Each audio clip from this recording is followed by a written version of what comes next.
Shalom, peuple de Dieu. Nous sommes en train d'étudier un grand thème biblique qui parle sur l'eschatologie de l'Église.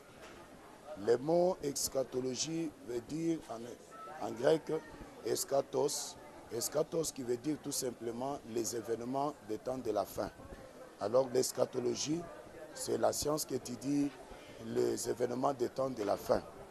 Et dans l'eschatologie, nous avons à peu près 3 branches. Il y a l'eschatologie pire qui parle de le futur de l'Église. Il y a l'eschatologie qui parle de la fin de la nation et l'eschatologie qui parle de la fin d'Israël. Alors, c'est pourquoi, depuis le dimanche, nous avons introduit le Seigneur Jésus qui dit ceci: ce qui arriva le temps de Noé arrivera de même à l'avènement du Fils de l'homme. Ne vous souvenez-vous pas de la femme de Lot? Alors nous avons dit au peuple de Dieu que réellement et dans toute vérité, l'eschatologie de l'Église commence dès la Pentecôte, l'accomplissement de Pentecôte, les jours où les disciples de Jésus étaient sous le portique de Salomon, quand le Saint-Esprit était descendu sur eux. Le monde a couru et l'apôtre Paul a pris le micro pour dire: ce que vous voyez, il est encore 9 heures, ils ne sont pas ivres de l'alcool ni du ivrogne, mais c'est l'accomplissement du prophète, de la prophétie du prophète Joël. Or, le prophète Joël disait, la prophétie du prophète Joël disait, vers les derniers temps, je répandrai de mon esprit sur toute chair. Alors, à partir de ces jours-là, il y a eu le début de l'accomplissement de l'Église. Et nous avons inauguré une année de la grâce, l'année que nous sommes en train de traverser. Et cette eschatologie va jusqu'à l'enlèvement de l'Église, jusqu'à l'intronique. On va introduire l'Église dans la salle de noces.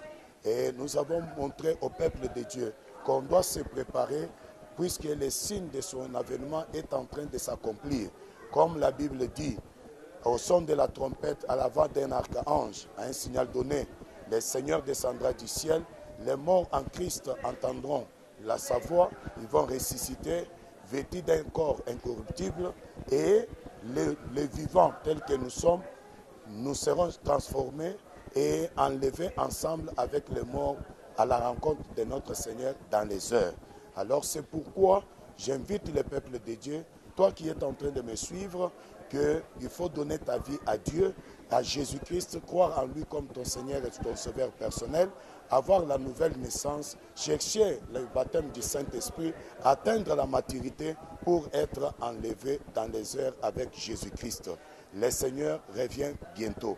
Et c'est pourquoi au-devant de nous, nous avons les graphiques de l'axe des temps prophétiques. Vous pouvez regarder. Ça commence à partir d'ici.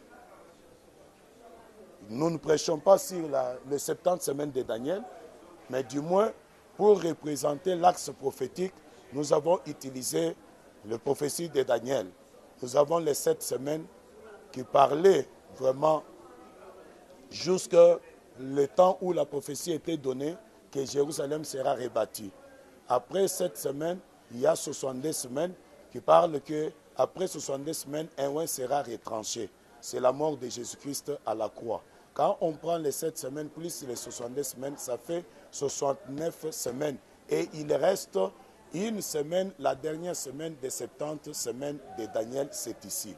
Alors, dès qu'un roi sera retranché, c'est la mort de Jésus-Christ. Ici, nous avons montré sa mort et sa résurrection comme le prémisse de la résurrection. Il est monté au ciel et ces graphiques du colombe montrent la descente du Saint-Esprit sous les disciples. Et c'est le début de l'année de grâce. L'année de grâce termine avec l'enlèvement.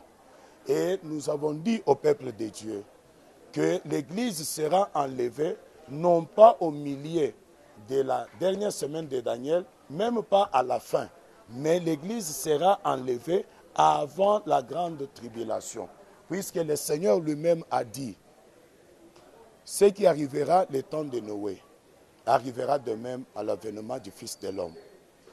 Dans son avènement, nous voyons sa seconde venue. Et dans la seconde venue, nous avons la première phase de la seconde venue, qui est la phase secrète de sa venue. Et nous avons la deuxième et la seconde phase, dans sa deuxième phase de sa venue en gloire. Ça, c'est la venue publique de Jésus-Christ. Dans la première venue, ici, pour venir prendre l'Église, le Seigneur, la Bible dit, Jean chapitre 15, verset 2 à 3, que je pars, Jésus dit, je pars vous préparer une place. Si ça n'était pas ainsi, je n'allais pas vous dire. Après avoir vous préparé une place, je reviendrai pour vous prendre. Jésus reviendra du ciel, mais il ne touchera pas la terre. Il va s'arrêter dans les airs et les morts en Christ vont ressusciter. Ça sera la première résurrection. Les vivants du temps de la grâce qui ont cru en Jésus comme leur Seigneur et Sauveur seront transformés ensemble avec les ressuscités. Nous irons à l'enlèvement. Alors, quand il dit ce qui arriva le temps de Noé, cela veut dire tout simplement que avant que la pluie de déluge puisse tomber sur la terre, Noé était déjà entré dans l'arche.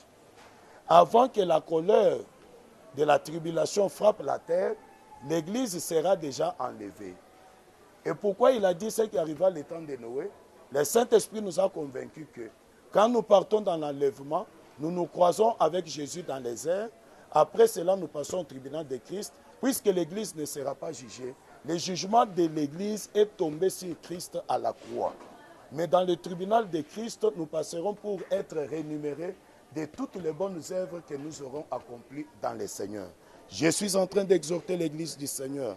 Même si tu fais de bonnes choses sur cette terre, tu travailles et que tu ne reçois rien sur la terre, mais cela n'est pas synonyme que ton travail est banni et est parti sans rémunération. Quand Christ apparaîtra dans les airs, quand nous serons enlevés, on va entrer vraiment, on va trouver notre récompense. Après la récompense, nous allons entrer dans la salle des noces et là-bas, nous allons durer pendant 7 ans. Toute la période partant du début de la dernière semaine jusqu'à sa fin, l'Église sera déjà enlevée, il sera dans la salle des noces. Alors c'est pourquoi je suis en train de dire, quand Jésus dit, ce qui arriva le temps de Noé arrivera à l'avènement du Fils de l'homme. Dans sa première venue ici, il vient dans la phase secrète, dans sa venue, mais nous serons enlevés. Nous allons durer pendant 7 ans. Et après 7 ans, on va descendre avec Christ dans la gloire. Quand il va fouler ses pieds sur le mont d'Olivier, en Zacharie chapitre 14, à partir du 2e verset. Nous serons avec Christ. L'Église sera avec Christ. Noé est entré épargné à la colère de Dieu, il est entré dans l'arche. Mais après la pluie, Noé est revenu sur la terre, il est sorti. Alors l'Église ira dans l'enlèvement pour être épargnée à la colère de l'agneau et à la colère de la nation. Et puis, il reviendra avec Christ. Regardez, pour bien suivre. Quand Joseph s'est présenté à ses frères en Égypte, ses frères l'ont reconnu, mais derrière Joseph, il avait déjà une épouse égyptienne et les 2 enfants. Alors quand Christ va venir dans sa seconde venue, dans sa deuxième phase publique, il va se présenter aux enfants d'Israël, on va les voir, mais derrière Christ, il sera avec son épouse qui est l'Église. Nous allons régner pendant 1000 ans, Satan sera lié, l'Antichrist et les faux prophètes, ils iront directement dans les tangs de feu, et le Seigneur, après 1000 ans, le Seigneur va encore relâcher Satan qui va combattre et faire la guerre de Gog et Magog. Et après cela, il y aura les trônes blanches pour qu'il y ait la deuxième résurrection et Dieu va juger le monde entier. Et après cela, après le jugement, tous les ressuscités et Satan, ils seront jetés dans les tangs de feu et Dieu va créer une nouvelle terre et un nouveau ciel et nous allons entrer à l'éternité. C'est pourquoi vous voyez ces graphiques, l'axe des temps prophétiques que nous avons développé par la méditation de la parole de Dieu prophétique et par aussi l'aide du Saint-Esprit. Arrivé ici, dans la dernière semaine, nous l'avons subdivisé en deux grandes parties. La première partie parle de 3 ans et demi. L'événement qui va marquer cela, c'est l'alliance des 7 ans d'Israël avec l'Antichrist. L'Antichrist va les respecter dans 3 ans et 6 mois. Après 7 ans, il va refuser qu'on offre à l'Éternel Dieu créateur des offrandes.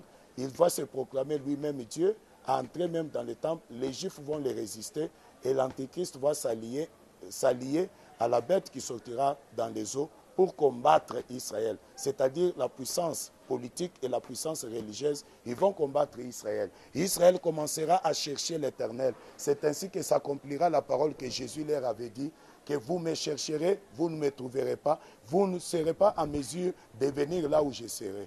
Là où il sera, c'est où? C'est dans la salle de noces avec l'épouse. Ils vont chercher Christ, mais ils ne vont pas le trouver. Mais Dieu, par sa grâce, selon l'alliance qu'il a tracée et qu'il a conclue avec Abraham, il va se souvenir d'eux. Il va envoyer les 2 oliviers. Nous les appelons les 2 chandeliers, selon Zacharie. Les 2 chandeliers, pourquoi? Puisque c'est un temps des ténèbres. Ils viendront avec la lumière du ciel. Ils vont prêcher, il n'y aura que 144 000 personnes et ça sera les enfants d'Israël qui vont accepter leur message et qui seront sauvés à cette époque-là. Là, l'Église est déjà enlevée. L'Église n'est pas concernée par les 2 témoins. C'est là où nous voyons, par leurs signes, l'un d'eux va commencer à parler, l'eau va se changer en sang. Et quand nous allons regarder dans la parole, qui avait changé l'eau en sang, c'était Moïse. L'un de l'autre va parler et la Bible nous dit qu'il aura des signes. Les feux vont tomber du ciel. Qui avait fait tomber le feu du ciel, c'était Élie. Alors c'est pourquoi nous appelons que ces 2 témoins, ces 2 chandeliers, c'est Élie et Moïse à partir des signes qui vont les accompagner. Et ici, s'accomplira maintenant la prophétie qu'avant les grands jours de l'Éternel, j'enverrai Élie, mon prophète. Élie va venir à cette époque. Ce n'est pas maintenant. Élie ne concerne pas une année de grâce de l'Église. Le premier Élie avait travaillé en Israël. Même Jean-Baptiste, comme deuxième Élie, il avait travaillé en Israël. Même celui qui viendra ici ne travaillera qu'en Israël. Le problème de Malachie ne concerne pas les nations, ne concerne pas l'Église, ça concerne les enfants d'Israël dans la dernière semaine de Daniel. Après cela, l'Antichrist va se lier avec les faux prophètes, la puissance politique et religieuse pour combattre les 2 témoins. Ils vont les tuer, ils vont rester. Ça, vous pouvez lire en Apocalypse chapitre 11. Leurs cadavres vont rester sur les places publiques pendant 3 jours. Les gens vont crier, ils vont se moquer d'eux. Après 3 jours, un esprit viendra du ciel, ils vont entrer à eux, ils seront ressuscités. Et les martyrs aussi, de bêtes 666, les gens qui avons refusé la marque de bête, ils vont devancer. Puisque nous voyons dans la salle de noces les amis de l'époux, et nous le voyons, nous voyons dans l'Apocalypse les martyrs dire à l'agneau, jusqu'à quand tu vas venger nos sangs. C'est-à-dire qu'ils vont aller au ciel. Et maintenant, à cette époque-là, Christ va descendre avec son épouse, ça sera son apparition publique dans la seconde venue. La phase publique de sa seconde venue, ça sera à cette époque. C'est là où la Bible dit, tout œil le verra, même celui qui l'avait percé. Mais ici, à l'enlèvement, Jésus vient comme un voleur dans les secrets. Il n'y a que son épouse et ceux qui sont morts en Christ comme épouse de Christ qui vont entendre la voix de leur mari. Cantique des Cantiques, chapitre 2, c'est la fiancée qui entend la voix de sa fiancée dans les fenêtres. Alors c'est pourquoi je dis au peuple de Dieu, dans ces graphiques, ici, Satan sera lié, Israël va se repentir, puisqu'ils vont voir. C'est comme Joseph qui se présente à ses frères en Égypte. Alors ils vont le voir, ils vont croire en lui, on va lier Satan, mais l'Antichrist et le faux prophète, et ils seront jetés directement dans les tasses de feu. Et après, nous allons commencer le règne de 1000 ans sur cette terre. Maintenant, nous ne sommes pas dans le millénium. Le millénium viendra où Christ seul sera adorer à Jérusalem et toutes les nations de la terre vont aller l'adorer. Si une nation ne part pas, cette nation-là, dans leur territoire, il n'y aura pas la pluie. C'est comme le temps de Salomon. Il y avait les gens qui quittaient comme reine de Saba pour aller adorer Dieu à Jérusalem. Et elle était convaincue de la sagesse de Salomon. Et ici, les nations viendront pour l'adorer. Et après le millénium, on va relâcher Satan. Il va faire l'autre guerre, telle que je vous ai dit. C'est pourquoi je vous dis, bien-aimés dans le Seigneur, vous qui êtes en train de me suivre, ce que Dieu a dit, ça finira toujours par s'accomplir. Certainement, Jésus revient bientôt et les signes sont en train de s'accomplir. C'est à vous de croire en lui et croyez que l'enlèvement, c'est une vérité incontournable. Puisque nous avons vu cela même dans l'Ancien Testament. Enoch fut enlevé, Élie a été enlevé. Après la résurrection de Christ, il est monté. Même nous aussi, on montera un jour. Mais comment sera ta vie? L'enlèvement, ce n'est pas un changement de l'endroit des objets ou bien de quoi. Mais l'enlèvement, c'est l'effet d'emporter quelque chose avec rapidité. Et cela, ça se fera, nous remarquerons la disparition des gens. Alors c'est pourquoi je t'invite, si tu n'as pas crié au Seigneur et que tu es dans l'avion, le pilote, un chrétien, il va disparaître, vous allez périr. Même si le chauffeur de votre véhicule, c'est un chrétien, il sera enlevé, toi tu vas rester et tu vas te cogner au mur. C'est pourquoi rachetez le temps, les jours sont mauvais, Jésus revient bientôt, allons à l'enlèvement. Que le Seigneur vous bénisse. Vraiment, notre programme, nous sommes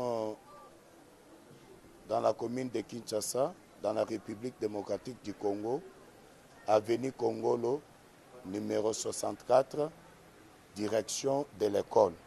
Nos contacts 085 610 65 63.